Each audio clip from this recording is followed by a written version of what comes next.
Oh! What the hell? Oh! Oh! Oh my God! Who is it? Whoa! What? What? What? Brock Lesnar! No! Brock! Well, I got worked because I thought Brock Lesnar actually retired at WrestleMania. I thought he called an audible and was just like, nah, I don't wanna retire to Gunther at SummerSlam, so I'll just go out on my sword tonight at Mania. But no, a cup of coffee later, and he's attacking Oba Femi on Raw tonight. Holy crap. Did not see this coming. This is probably the most surprising thing that has happened since John Cena's turned heel. Honestly. Now, is this a good thing? Is it a bad thing? I think it's a bad thing because that was such an all-time retirement at WrestleMania.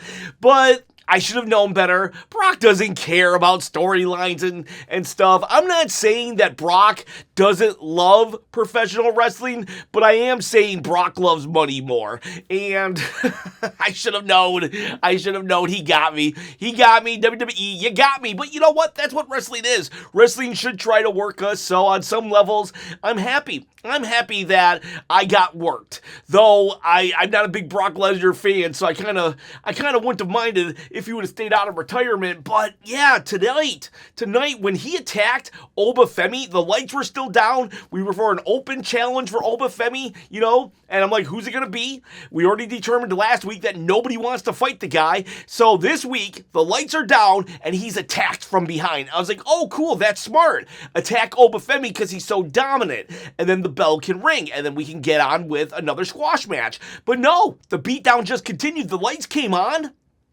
And Brock Lesnar was so not a thought in my head that he could be the one attacking Oba Femi that the lights came on, and there was like a second or two where I was just like, who is this guy? It looks like Brock Lesnar, but it can't be Brock Lesnar. Brock Lesnar retired in one of the best retirement matches of all time at WrestleMania. And then I was like, oh my God, holy cow. Holy cow, what do you girls think? Was this good? Because he destroyed Oba Femi. He absolutely murdered him. I think it was like 4 F5s, but I'll be honest with you, I kind of was just so in shock that all I could say was, oh my God. I think that was all that I said. At one point, I'm like, I'm yelling at my TV screen. I did a tribute video to you, Brock. How could you? Shocking. And then come to find out, Brock is like, I'm going to come out of retirement. Paul Heyman said he was retired, but he'll come out of retirement for a match at Clash in Italy. I can't believe they got Brock Lesnar to fly across the Atlantic to go to Italy. Wow. They must be paying him a lot of money. No wonder they had to ask every wrestler on the roster to cut their salary 50% because hey, Brock, we're going to need you to have an 8-hour flight? Yeah, that probably cost a lot of money. Man, howdy. And I'm not trying to make fun of the wrestlers who got their budget cuts. I'm actually trying to make fun of TKO for being greedy. But, yeah, what do you think about this? Now I don't even know. I'm going to do a prediction video, but now this one, I don't know. Do they let Brock win so they can have a third match to see who's the better? Do they let Brock win so he can then go fight Gunther for the championship at SummerSlam in a championship versus retirement match? I don't know. Oh man, why did they use the favor? Why did Gunther use his favor to if we knew Brock was coming back? Oh man, this is there's so many questions now. So many questions. We thought we had the answers, but they changed the questions on us. And he destroyed Oba Femi. Oba Femi, got murdered. Oba Femi in the lead up to WrestleMania always got the better of Brock. At WrestleMania got the better of Brock. This was like Brock Lesnar's revenge. We're in the Empire Strikes Back part of the Star Wars trilogy right now with Oba and Brock. So yeah, just shocked. I think I need to process this some more, but I still wish he would have stayed retired, but as a segment happening in the moment, Like, great stuff. Honestly, great stuff. I'm a big Oba fan, but it was nice to see that Oba now has a mountain to climb. He really does. And so that puts Oba on the defense for a change, and I'm going to be interested to see how he rebounds next week. So, all right. Yeah. So, here's a belt on my shoulder. Sorry, I don't have a segue. I am flabbergasted. Every one of my gasters are flabbered, and so I'll just do my belt giveaway. If you want to win it, all you got to do, this belt right here, gonna give it away. All you got to do is comment below and subscribe to the channel, and you can win this belt right here at 30,000 subscribers. I'm giving it away on my quest to quit my day job. People, it's not a toy. It's a replica. And, yeah, so that happened. Plus, we had Jacob Fatu. He's in the ring. He's calling out Roman. And Adam Pearce is like, we should have fired him. And Jacob and Roman's like, yeah, well, you can do whatever you want, but I gotta get a piece. And so Jacob is in the ring. Jimmy comes out, Jay comes out, and Jimmy's like, dude, what are you doing? You're going to end up back in jail. You said this was all about your family. You're trying to do this, you're trying to do that, you're trying to level up, but you are about to get fired. And then what, Jacob? And then Jacob looks like he's about to like, yeah, you're right. I need to join the family. I should probably apologize. That's what it looks like he's thinking, mulling that over, and then Jay just attacks. And then all heck breaks loose. We get the tongue and death grip on Jay. We beat him up some. Then we beat up Jimmy. We get a steel chair to Jacob Fatu, but Jacob no-sells it. He beats up Jay some more. Roman comes out. They start fighting, but then Jacob gets the better of Roman. But then Jey Uso comes back. Super kick, no effect. Super kick, no effect. Or no, I think but then Roman gets him off. Spear by Jay, and Jay's looking pretty good lately.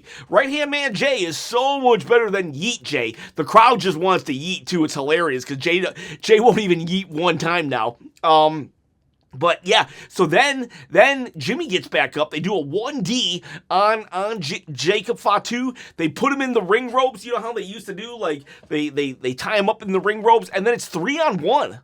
Like, this was evil Bloodline tactics, and they were doing it. Sorry if I just went out of focus there because my TV's just turned off because they went to sleep. One take, one shot. By the way, this is my one take, one shot review where I do it immediately following Raw. No cuts, no edits. But so, yeah, they totally healed it up on Jacob Fatu. They really were heels here. And people were cheering. And then when they get back after the 3-on-1 attack, then Roman's like, yeah, you can go do whatever you want. I don't care. And Adam Pearce is about to fire him, but then Jacob is like, tribal combat. And then Roman's like, I accept after Jimmy and Jay are like, dog, don't do it, dog. Don't. You don't need to do this, dog. And so, yeah, I guess tribal combat. And does that mean, though, because I know Jacob wasn't looking to be the tribal chief, but because he invoked tribal combat, I think he invoked it because he knew he had no other resort. He knew that if he didn't say something right then and there, that he was about to be fired, so I think he threw a Hail Mary and said tribal combat. But the thing about tribal combat is that if you invoke it, like, you know, as tribal chief, you can't turn it down. You look weak. But if you win, like, Jacob would become the tribal chief, which was hilarious also because within like 30 minutes, they already had a video package. Like, you probably should have saved the video package of tribal combat, which was obviously filmed beforehand. Like, you probably should have saved it for SmackDown or something, but it was a cool package. So yeah, we might have a new tribal chief. Now, somebody who has a problem with this is actually LA Knight. Yeah, I did dig LA Knight's involvement tonight. There's plot holes in that he's just suddenly popped up again, and that Gunther went over to SmackDown when, I don't know. Why did Gunther go to SmackDown now, use his favor if Brock is still in play? Anyways, I like that LA Knight is like the only guy with a memory. Like, he's the only one that remembers. He goes to the Usos. He's like, what are you guys doing? That was like, that's exactly what the Vision had been doing. And now you're doing it to the Usos. And Jimmy's like, not now. And so LA Knight will like, he just like, we're going to have problems. And then later LA Knight will go to Seth Rollins. We'll talk more about Seth and his problems with the Vision. But like, Seth is going to go out and fight the Vision by himself, and LA Knight's like, there's a part of me that respects that you're going to go out and get your butt whooped, and someone needs to help you. Otherwise you will not win this. And he's like, but I'm not that someone. I still don't like you. And then he just leaves. I like that. I like that LA Knight is not just like, because he said the enemy of my enemy doesn't make you my friend. He did say that. So that was really cool on LA Knight part that LA Knight is the only guy who lives within continuity, apparently. He's the only one that remembers things. And he's like, I don't want these things to repeat themselves. You're getting what you deserve. Now we just need to get him in actual storylines where he's in the ring feuding with people and not just backstage talking. Because, didn't he just win his match at WrestleMania? We've really done nothing with him. WrestleMania was literally 30 days ago at this point? Was it 30 days ago? When was WrestleMania? Because it's 5/18 right now. I think it was about 4/18. But regardless, he's done nothing in the ring on TV. So I like his demeanor, but we could do more with him. Those were the really good things. Ethan Page actually also. Oh my God, Ethan Page. I love Ethan Page. Him and Trick Williams right now might be my favorite call-ups with Oba Femi. It's hard for me to say, and Oba Femi. I just don't I didn't like the open challenge, but now that he's with Brock Lesnar getting in a feud, it's I'm yeah, Oba Femi, let's go again. I just like storylines. I like storylines and direction for characters and not just placeholders. So now that Oba's in a storyline again, Oba, yes, let's go Oba.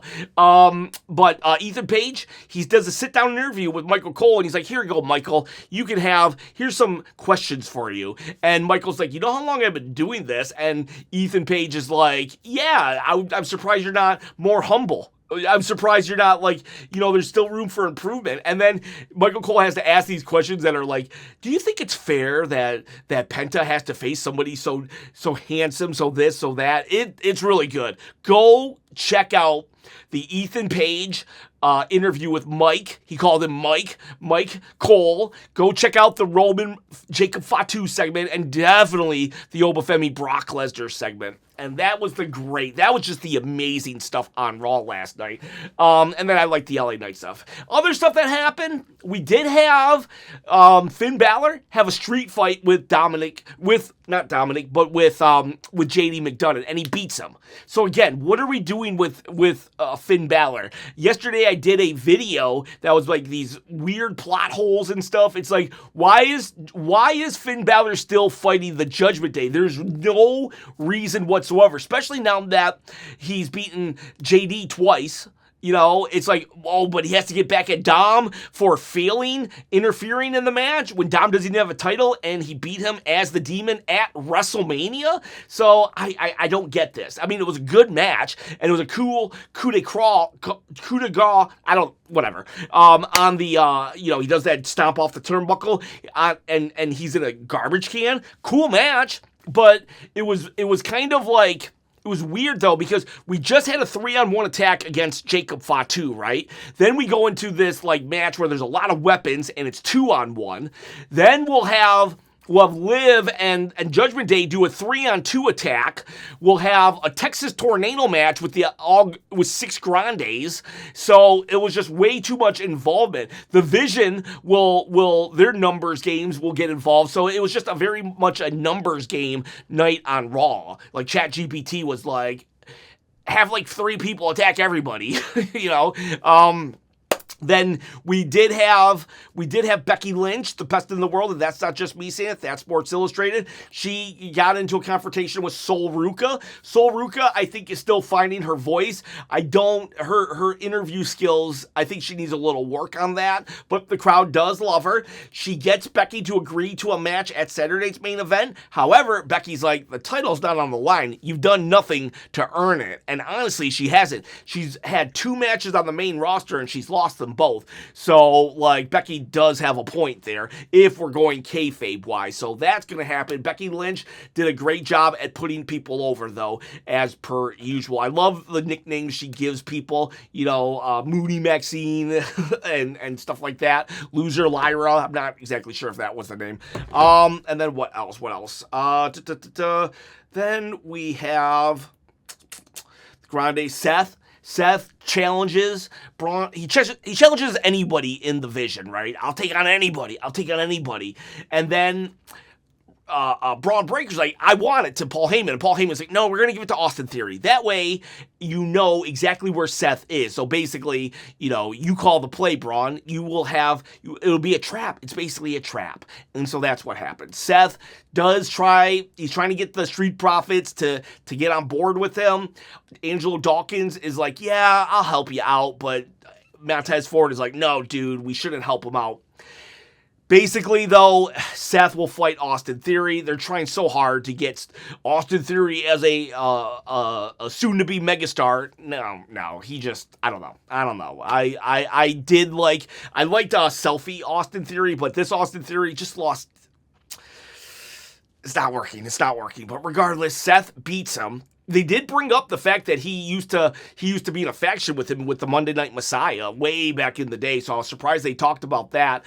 So I think Seth wins. He wins, because at one time, Logan Paul tried to get the Nux in, but then Seth got the Nux from him, then he was going to use it, but the ref took the Nux, and I don't know, 1, 2, 3, Seth wins, but then the beatdown happens. Angelo Dawkins comes out to help. He's getting beat down. Then Montez Ford comes out to help, but then there's Braun Breaker. Basically, everyone beats up. Braun Breaker then beats up everybody. Adam Pearce comes and says, get out of here.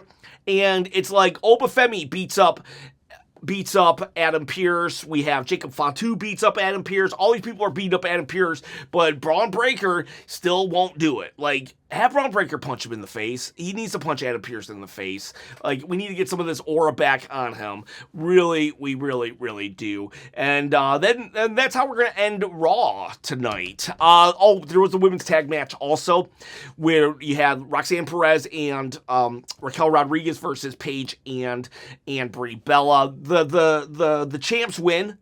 This is where the beatdown happens. The weird thing is, we just have Bayley and Lyra come out to save the champions. It's like, why? Why save the champions? Like, at Saturday Night's Main Event, the champions are fighting Lash Legend and Nia. So why did Bayley and Lyra come out here? Like, there was really no reason. They just came out there and was just like, hey, look at us. So anyways, Raw wasn't perfect, but the Roman segment, the Oba segment, the Ethan Page segment was just really, really good. I'm gonna remember those. Like, those are gonna be very memorable segments of all, like, for a long, long time. So I'm gonna give this Raw, I'll give it an 8. Oh, the Grandes too. The Grandes things happened. It was good. They had some really cool moves. There was like triple suplexes, triple things, a lot of triple things. Putting things in your head, all that stuff. So yeah, I'll give this an 8. 1, 2, 3, 4, 5, 6, 7, 8 chops on the chop-o-meter. Definitely go check out the Brock Lesnar Oba Femi segment and the Ethan Page interview. All right, boys. All right, girls. See ya, bye.